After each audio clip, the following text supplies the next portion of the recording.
the controversial Mayon Lighting Project. Ito yung pinag-uusapan ngayon na proyekto kung saan marami yung nagtatanong napapatanong sila, ano kayang iniisip nung mga nakaisip nito? Naging madugo ang comment section sa social media dahil sa kontrobersyal na proyektong ito. Sa dami ng mga usapin tungkol dito, ay syempre nag-research tayo. At alam nyo ba na napakarami kong natutunan dito? Alam nyo ba na matagal na pala nila itong gustong gawin? Kalahating dekada nang nakakaraang.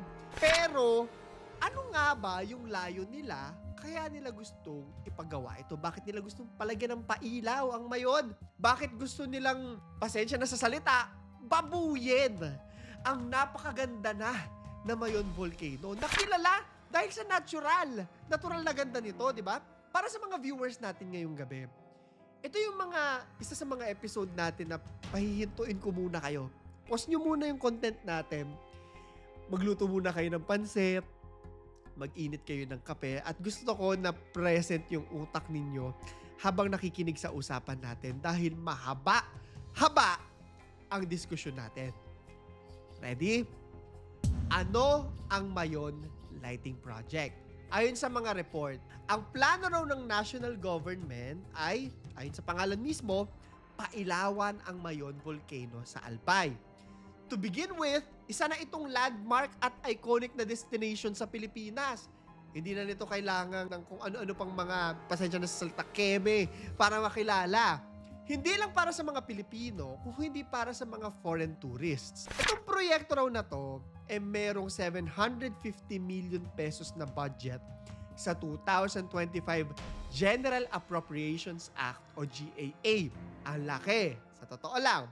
Ang unang conflict sa kwento natin ngayong gabi ay maraming tao nagsasabi na yung pera na yan, mas maraming pwedeng mas makabuluhang gamitin kesa sa mga pailaw. Bakit lalagyan ng ilaw? Naglalayon daw ito na palakasin ang lokal na turismo. Diyan sa paglalagay ng ilaw na yan, para siguro mag-viral o mas maganda, mas puntahan ng mga turista. So, paanong iilawan? Ang sabi sa description ay lalagyan daw ito ng mga laser, mga light fixtures na tinatawag doon sa labas o palibot nung tinatawag na 6 km permanent danger zone. Noong 2024, ito isa sa mga natutunan ko nabigyan na raw pala ito ng 500 million na budget ng GAA. Naniniwala daw na yung mga nag-propose nito na mapapalakas nga yung turismo.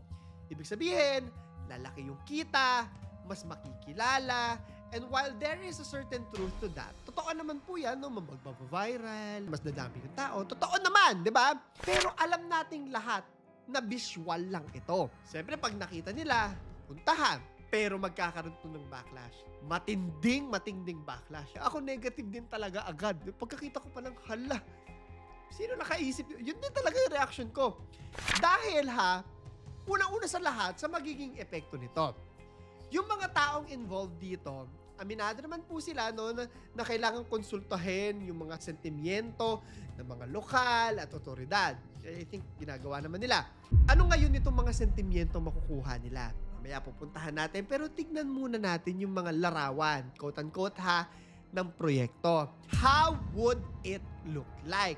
May mga larawan po ngayon na kumakalat sa social media. Magdi-disclaimer lang po ako, hindi ko po mahanap or hindi ko po alam kung meron na mga opisyal na mga, kumbaga, mga demonstrations, kung ano magiging itsura nito. Pero may mga, I think AI po ito I think AI generated po yung mga pictures na papakita natin sa inyo. I don't think that this is the accurate representation kung ano yung mangyayari sa proyekto. But I think it gives us the general idea of what would happen. Ayan na kasi yung mga laser light.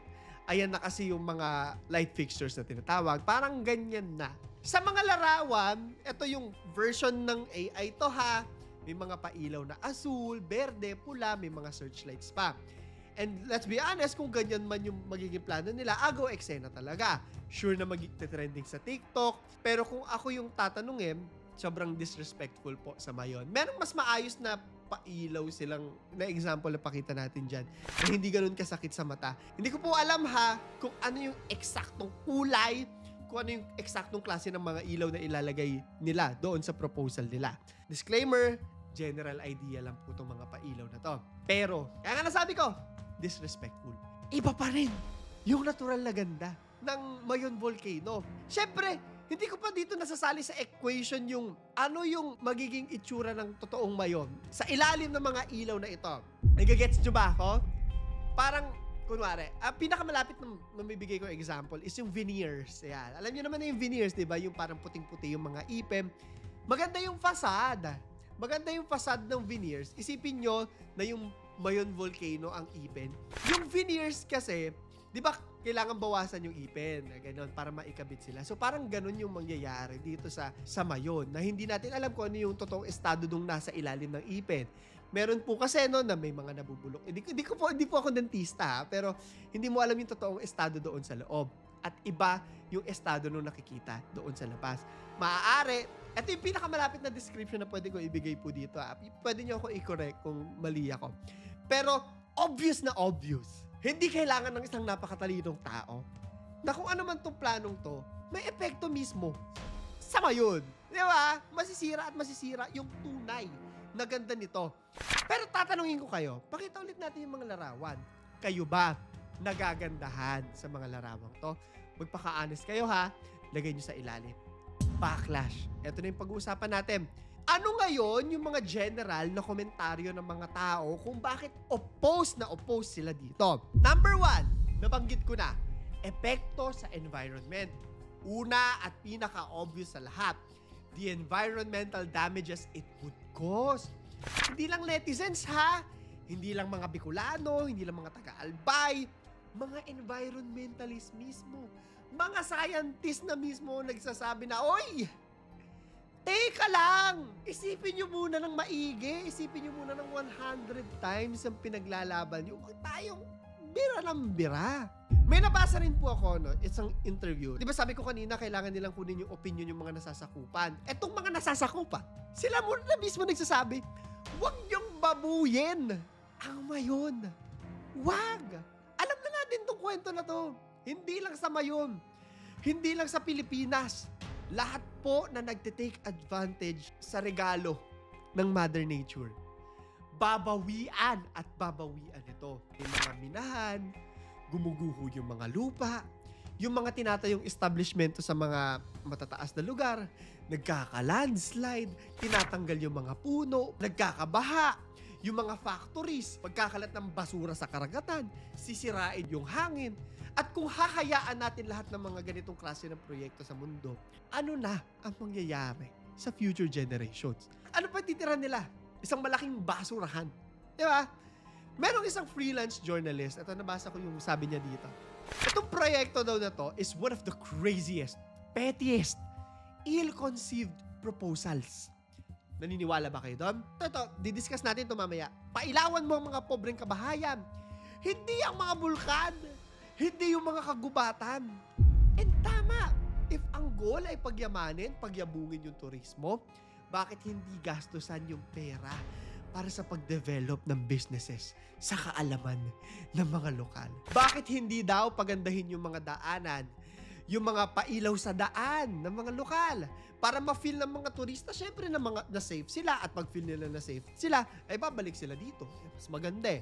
Biruin mo, if mapapasa yung 2025 budget na to, bilyon na yung magagastos. Ang dami pwedeng gawin dyan sa bilyon na yan. Sabi pa nila, please correct me ha, yung mga taga-Albay, yung mga taga-Bicol na nanonood sa atin.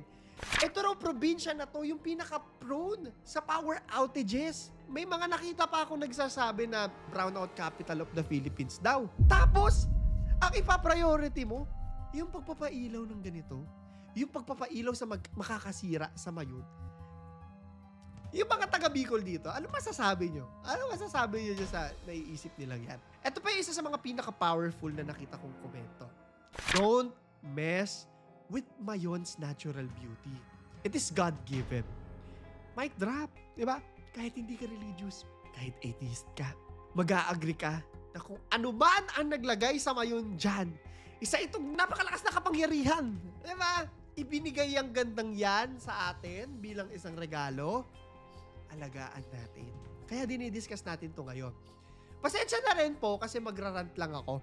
Pero itong mga taong to, sila yung mga binigyan ng kapangyarihan na dapat nagbibigay ng proteksyon sa mayon. Pero sila mismo yung mga sisira dito. Number 2, ito, alleged ito ha. Hindi ko po, disclaimer ko lang na hindi ko po komentaryo to. Pero ito yung mga backlash na na-receive. Number 2, corruption. Wala tong proof. I don't claim it. Sabi nila na baka may kickback daw dyan. Kaya kung ano-ano lang yung naiisip nila at gusto nilang i-push kasi meron silang pera. Ayun na natin, totoo yung mga ganong klase ng bagay, di ba? Kung ano nilang ipapaayos. Tatanungin ko kayo, sa tingin nyo ba ay may kickback na aspeto itong proyektong to? Bahala na kayo dyan ha. Number 3 na backlash itong proyektong ito, waste of resources daw. Kagaya ng nauna kong nasabi, dapat daw na ina-allocate sa pera para sa pag-sustain ng kabuhayan ng mga residente at local businesses. May mga nagsasabi rin, bakit hindi gamitin yung pera para sa mga evacuation centers, relocation sites para sa mga taga-Mayon?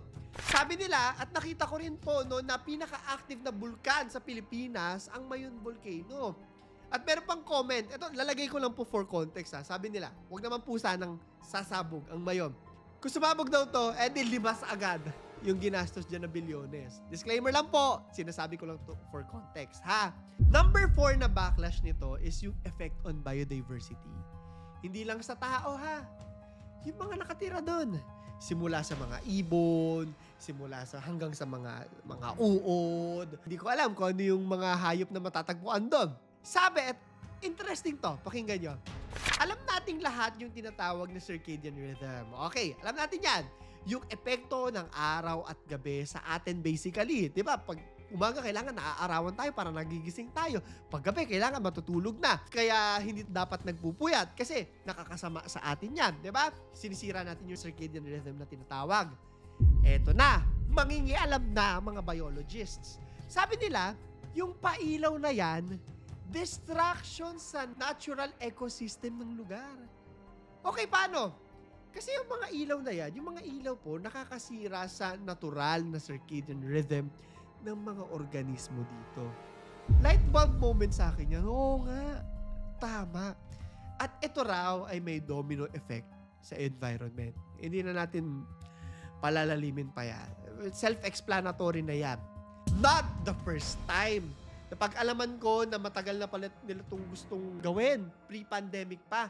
Basahin natin itong isang article which was published in July 11, 2019. Tagal na, pero the sentiments are exactly the same. Sabi, plan to light up Mayon Volcano draws flack. At palakpakan para sa mga tao dun sa 2019, hindi sila pumayag. Si Ako Bicol Party List then President na si Elizalde Co ang isa sa mga nagko-propose nito. Parang dito na rin yung galing yung idea na kailangan lagyan ng mga spotlight. Yun yung ginamit nilang term, spotlight doon sa Mayon. And yung goal is the same, to spark economic activities doon sa area. Hindi ko alam kung bakit pinush ulit nila ngayon. Buti na lang at noon pa man, kinokontra na ito ng mga tao. At sana, kung magkakaroon pa ng idea ang mga tao sa future, sa mga nanonood sa atin, ha? Kung kailangan maging agresibo, hindi ko sinasabing manakit kayo. Pero i-voice out nyo yung boses ninyo. Kasi yung pag-voice out na yan, yan yung magliligtas sa ating lahat. Hindi lang sa mga Pilipino, sa buong mundo. Lahat tayo dapat. Unti-unti na talagang sinisira ng mga tao ang mundo. Kaya kailangan vocal tayo sa ganitong mga klase ng issue. Sirang-sira na yung mundo, punong-puno na ng mga basura, pahingahin na natin. That being said, bago ko ikwento sa inyo kung ano yung mangyayari sa proyektong to, pag-usapan muna natin yung Mayon. Hinga muna tayo. Pakita ko sa inyo yung gusto kong puntahan to. Totoo lang. The beauty of Mayon Volcano. Ito, ang napakagandang bulkan ng Mayon. Isa itong aktibong stratovolcano na tinatawag. Banggitin ko lang, pasensya na medyo scientific. Ano yung stratovolcano? Sa madaling salita, ito raw yung mga bulkan na hugis cone na gawa ng mga layers ng volcanic material. Basically, sumasabog, tas yung mga pagsabog na yun yung nagsishape sa kanya. At dahil dito, meron itong iconic na shape, yung cone na tinatawag. Grade 1 pa lang tayo. alam na natin yung mga postcard na ganyan, di ba? Pinakakilala ang tourist spot na to dahil sa perfect cone nito. Yung very symmetrical na shape. Pantay na pantay yung shape nito. Tingnan nyo, napakaganda. Bukod sa pagiging masarap, malamig tignan sa mata. Kahit vulkan siya at mainit siya, ang lamig-lamig, ang sarap-sarap sa mata. Punong-puno din to ng mga kwento. Punong-puno ito ng history. At sinasabi pa nga yung iba, sagrado to dahil sa Philippine mythology. Dineklara ito bilang isang national park noong July 20, 1938 at kasalukuyang nominated bilang isang World Heritage Site. Sisingit ko lang din po ito kasi kasama to sa mga issues dahil baka manganib daw yung nominasyon na to dahil sa pailaw na ito. Ito na nga yung most active na volcano sa Pilipinas. Madalas daw talaga, minomonitor talaga ito ng PHIVOLCS. Ito rin daw ang main landmark at pinakamataas na punto sa probinsya ng Albay at kabuuang Bicol Region. May taas ito na 2,463 meters o 8,081 feet mula sa shores ng Albay Gulf na 10 kilometers ang layo. Sabi sa mga dokumento, 52 times na raw itong nag-erupt sa loob ng 500 years. Madami nga talaga. Active nga talaga. At yung pinaka-destructive, isingit ko lang din po ha, na eruption nito ay naganap noong 1814. Kung saan 1,200 na mga lokal yung nawala, nag-perish sa pagsabog na to. Balikan ko lang din po, I think importante na pag-usapan to, na yung mayaman sa mitolohiya at kwento yung mayon, bakit hindi tayo mag-focus doon, di ba? Silipin natin, mythology. Sabi nila na ang bulkang ito ay nabuo mula sa pinaglibingan na magkasintahan ng lovers na sina Magayon at Panganoron. Sana tama po yung pagkakabanggit ko sa mga Bicolanong nanonood sa atin. Kaya yung mga Bicolano daw, pinangalanan ito sunod sa princess heroine na si Daragang Magayon. Beautiful lady daw ito sa English. Ang ganda ng kwento, di ba? Tapos bababuyin. After some time, naging abode din daw ito. O tinitirhan ng supreme god na si Gugurang. Sana tama po yung pagkakabanggit ko ha.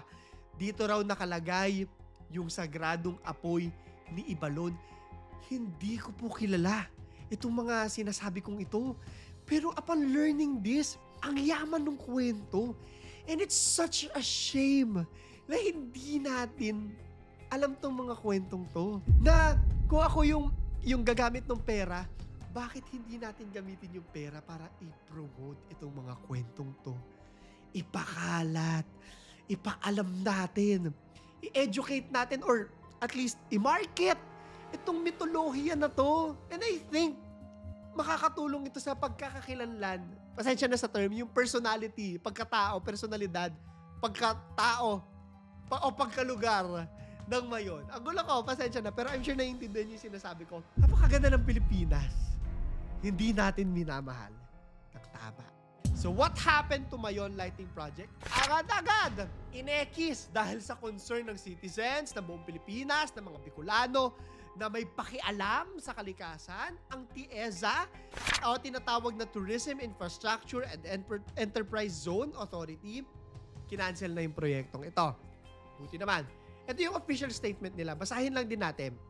This is to inform that TIEZA is canceling the procurement of Mayon Volcano Heritage Aesthetic Lighting at Albay under Design and Build Scheme with an approved budget for the contract of 500 million pesos due to some issues from concerned stakeholders and government agencies and the need to obtain full stakeholders' acceptability of the project. At ito raw yung basehan nung pagkakansela. Siguro narinig din nila yung reaction ng mga tao. Kaya wag na lang nating suportahan, ipa-ekis na lang natin. Hindi rin daw to align, sabi ng provincial government, doon sa Albay Biosphere Reserve Management Plan na sinubmit ng UNESCO. Miski sa DENR Protected Area Management Plan para sa Mayon Volcano Natural Park. Ang dami talagang ekis na yung mga nagpo-proteksyon sa likas na yaman ng bansa na ekis talaga ng paggawang ito. Buti na lang din na marami po yung marunong rumispeto sa likas na yaman ng bansa. Pero alam nyo, kung ano po yung pumapasok, pag may mga ganitong usapan, ano yung unang pumapasok sa isip ko? Naaalala nyo yung Chocolate Hills Resort controversy. March 2024, exactly last year lang din pala to. Parang ang tagal-tagal na. Merong isang resort na tinayo sa protected area ng Chocolate Hill sa Bohol. Viral controversy siya. Nag-raise ito ng concern sa environmental regulations, unauthorized constructions, pati yung impact ulit doon sa UNESCO. Hindi na natin i-discuss yung mga specific. Nag-viral siya matapos ma-feature sa isang vlog. Kung naaalala nyo po, kung saan napakarami yung nagalit talaga, nagsabing binababo yung likas na yaman ng bansa. Pinahanap ko po kung ano nangyari. Wala akong makita kung nasaan na siya sa 2025. So kayo na lang po ang maglagay sa ilalim. Ano nang nangyari sa kanya? Napupuntahan nyo pa ba ito? Nagkaroon ba ng effect yung galit ng mga tao last year? O back to normal na naman ng lahat? But I do remember na lahat talaga nangyayalam dito. TV, social media, politiko. Ang sakit kasi talaga sa mata. Bastos kasi talaga sa inang kaslikasan. Isa lang, itong proyektong ito sa mayon na may potensyal na makasira sa likas na yaman ng bansa. The sad reality po is napakaraming mga kumpanya, hindi lang government kumpanya na nakakasira sa mundo. Na hindi na lang talaga natin na pag-uusapan dahil sa sobrang normal na Para tapusin itong kwento natin ngayong gabi, meron akong tanong sa inyo na gusto kong pag-isipan nyo ng malalim. Isipin natin yung ganda ng mayon na pinakita ko kanina at isipin ninyo, kailan mo masasabi na worth it ang progreso? Kung makakasira ito sa ating kalikasan, sa tingin nyo ba na may perfect balance ang progress at epekto nito sa kalikasan? Paano? Gusto ko na gawin yung example itong proyekto nila sa Mayon Volcano ngayon. Kung kayo ang namumuno, paano nyo palalakasin yung turismo na hindi madidisrespect o masisira ang ganda nito? Mag-like, share, subscribe at notification bell kayo. Meron tayong 1,000 Gcash giveaway na ipopost po natin sa first upload of the month. Promote ko lang din po yung TikTok at Instagram ko. Yun lamang po ang kwento natin para sa araw na to. Pag-isipan nyo itong maigi. Ito si Clara III at ito ang ating kwento.